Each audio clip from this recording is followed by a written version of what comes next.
Tôi đã bắt đầu lên sóng vào năm 1949.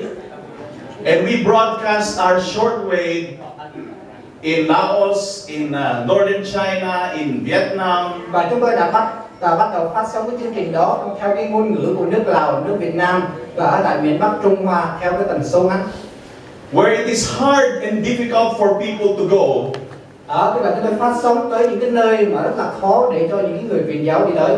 To bring the gospel, để mà đem tin lành tới đó. God uses radio. Và Chúa Ngài cũng sử dụng đài luôn quý vị, giống như mấy anh em miền Bắc gọi là đài. When Pastor Duke and Pastor Esther Tao came to Manila last year, năm rồi khi mà mục sư Đức và mục sư Thảo đến là tại miền Manila, we met for the first time. Đó là lần đầu tiên mà chúng tôi gặp mặt nhau. And Brother Robert here, he introduced them to me and said, they are working with the Hmong tribes for many years now. Và cái lúc đó thì mục sư Robert đã giới thiệu tôi với hai đại tớ Chúa và nói rằng họ đã làm việc với cộng đồng anh em người Hmong trong nhiều năm rồi. And they wanted to find out how they came, how the gospel came to them through the radio. Và họ muốn tìm hiểu xem làm cách nào mà tin lành của Chúa đã đến được với những cái người anh em đó qua sóng radio. So I brought them to FEBC Studios. Và thế là chúng tôi đem hai vị này tới cái gọi là studio, cái phòng thu của cái đài truyền sóng. We interviewed them and they shared their stories. Chúng tôi đã phỏng vấn và họ đã chia sẻ câu chuyện của mình. I took them to our site where the broadcast is being done. Và tôi dẫn họ đi bộ trong khi mà cái chương trình được phát sóng.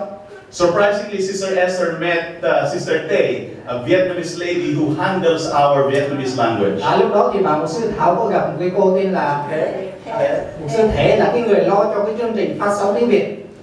Thế. Yeah. I can speak Vietnamese. Thế, mục sư nói được tiếng Việt. All right. And so it was some kind of reunion for the two of them because I did not realize that they have met many years ago. Đó một cái điều tình cờ mà tôi không hề biết trước đây, đó là gì? Mục sư Thảo với mục sư Thế đã gặp nhau cách đây nhiều năm lắm rồi. Biết nhau rồi. And they embraced and they cried. It was some kind of reunion. Và họ bắt đầu ôm chầm lấy nhau và bắt đầu khóc ở trong giống như là cái sự hiện một trở lại đó quý vị. But being here is very special to me. Nhưng mà việc có mặt ở đây đối với tôi là một cái điều rất là đặc biệt. I have included in my bucket list. You know what bucket list is? I have included in my dreams. Là giống như là tôi đang ở trong giấc mơ của mình vậy. To be able to visit Vietnam. Cái việc có thể đến thăm Việt Nam. Go to the highlands. Đi đến những cái vùng cao. Meet the Hmong tribe. Rồi gặp anh em sắc tộc người Hmong. And listen to their stories. Và lắng nghe những câu chuyện của họ. How the gospel came to them through the radio. Và cách nào mà tin lành của Chúa đã đến với họ qua đài radio. So February next year I will go to the highlands. Cho nên tháng 1 năm sau tôi sẽ đi lên những cái vùng cao đó. Whether you take me or not, I will go. Mấy vị mục sư ở đây đưa tôi đi đâu tôi sẽ theo đó. That will complete the cycle of my dream. Và that will complete the cycle of this special blessing. Và cái điều đó nó sẽ hoàn thành cái vòng tròn, cái ước nguyện giống như là cái phước hạnh của tôi.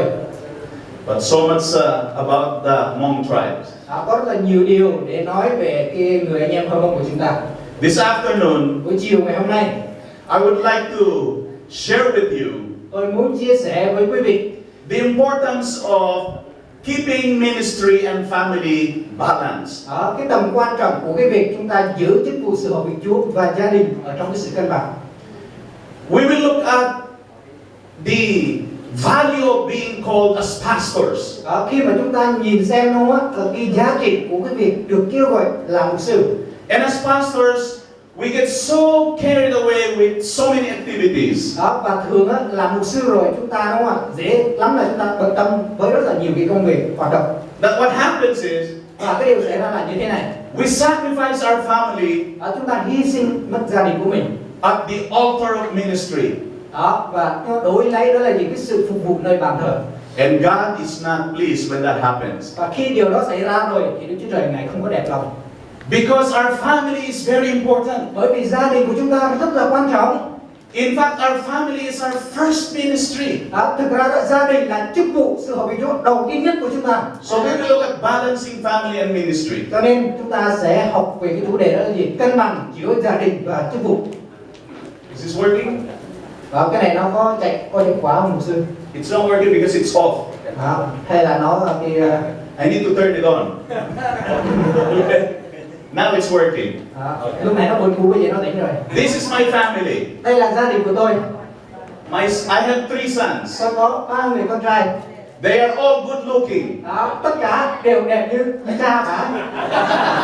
Because they look like my wife. Và bởi vì nhìn con giống mẹ mà. Not me. Không giống tôi sửa lại.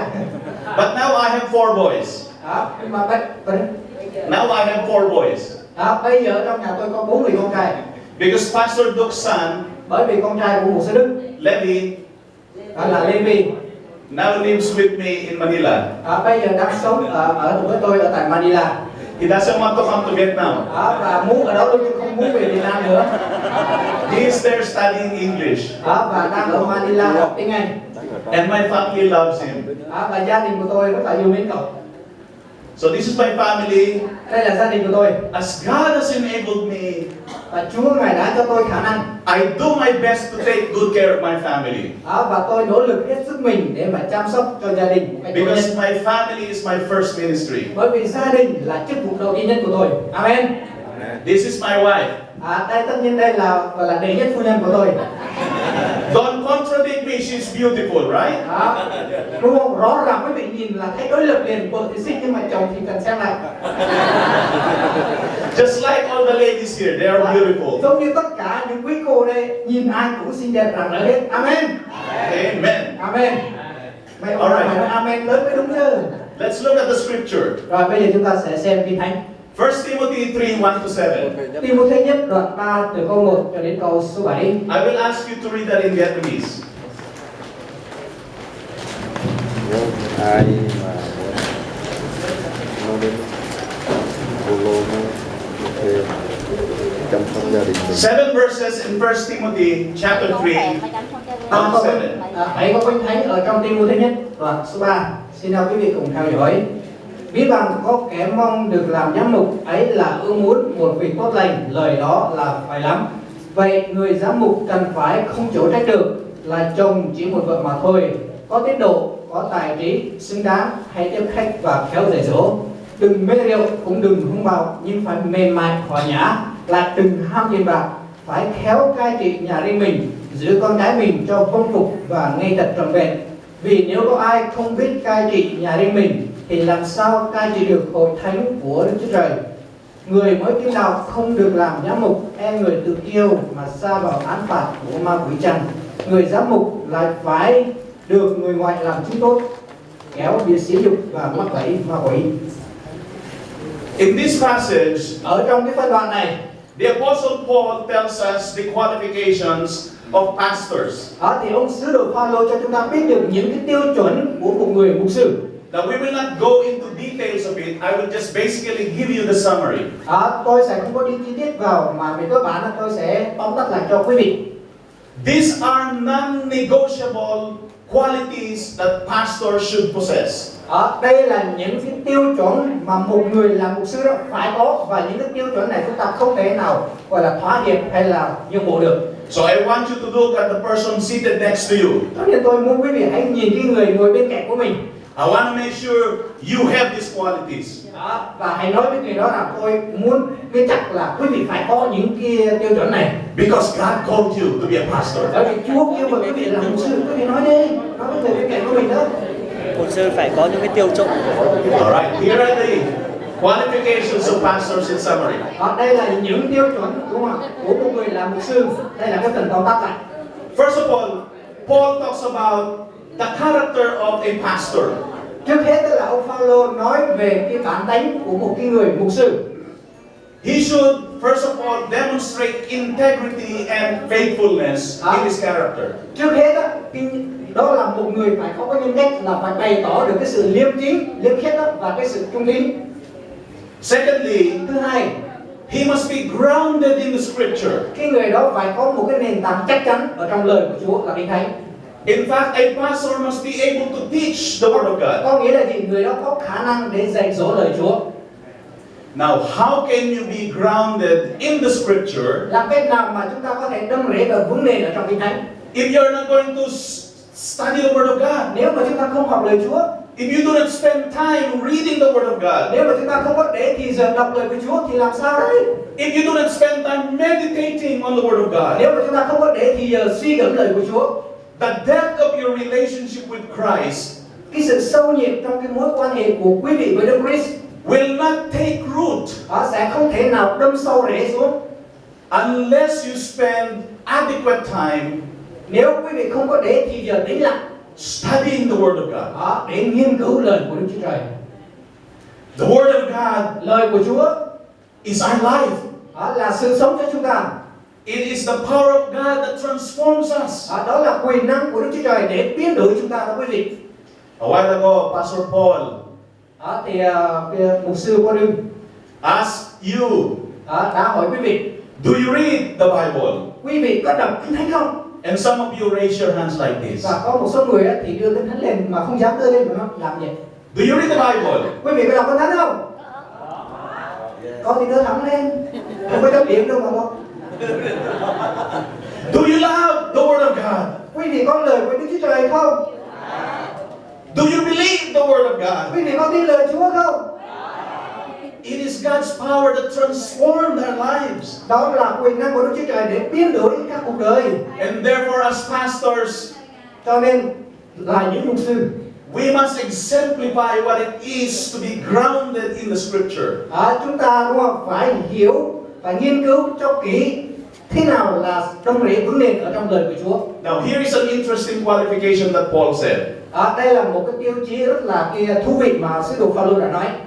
Paul emphasized the value of being able to care for our families. Ông sứ đồ Phaolô đã nhấn mạnh đúng không? Cái chi tiết đó là gì? Có khả năng chăm sóc cho gia đình của chúng ta. Paul says a pastor must be able to manage his household well.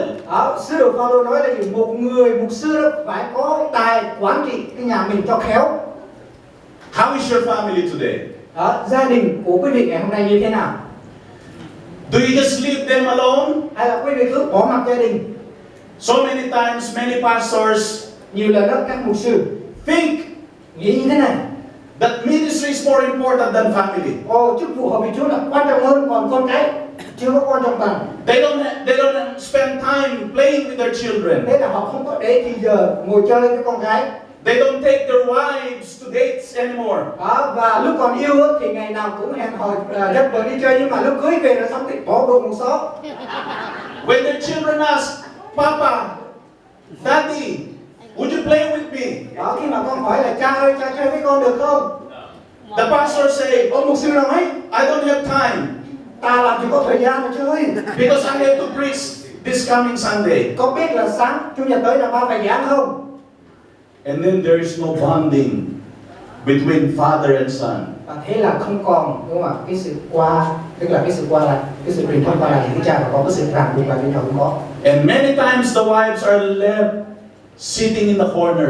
Và đúng không quý vị, nhiều lúc mình bỏ mặc cái người vợ của mình ngồi ở cái góc tường. And the pastor looks good in front of the congregation. Ông mục sư thì đứng trước hội chúng nhìn rất là tuyệt vời và lãnh đạo. But his wife wants to kill him. Nhưng mà bà vợ ở nhà đó thì chờ ông chồng về để cho ông một cú. Because he doesn't spend time with her. Bởi vì ông ta không có để thì giờ với vợ. Now, if you are a lady pastor, Nếu quý vị là những mục sư mà là nữ đó, how many women pastors do we have here? ở đây không biết có bao nhiêu quý chị em phụ nữ là mục sư, xin chúng ta đưa tay lên. Come on, raise your hands. Những người ở tập 3 nữa chúng ta cùng đưa tay lên. Make sure you also spend enough time with your husbands. Nếu quý vị là mục sư là hãy chắc chắn một điều là quý vị phải để thì giờ cho chồng của mình nữa. You know what I mean, right? Quý vị hiểu ý tôi nói mà, phải không ạ? Number 4, Thứ tư, Paul talks about the qualification of spiritual maturity.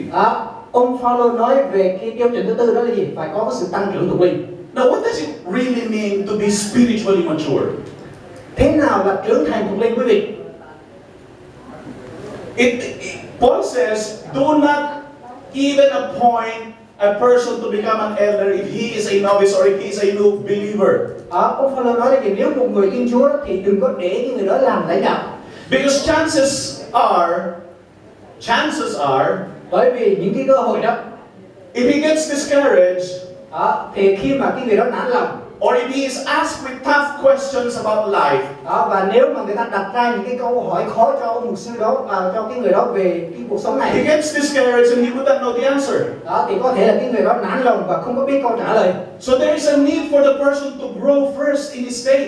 Cho nên cái điều trước tiên đó là gì? Cái người đó cần phải lớn lên ở trong đức tin trước. Now there are many pastors who are not called. Có nhiều người làm mục sư nhưng mà không có được kêu gọi. Understand what I'm going to say. Quý vị hãy lắng nghe kỹ cái điều mà tôi sắp nói này. They are not called by God. Họ không có được Chúa kêu gọi. They are pushed by men. Mà họ được con